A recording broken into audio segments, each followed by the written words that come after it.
Okay, this is my bike check. I'm going to start from the front.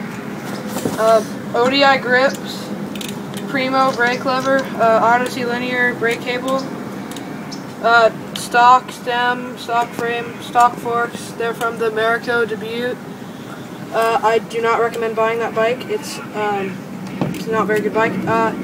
Primo N4FL front wheel.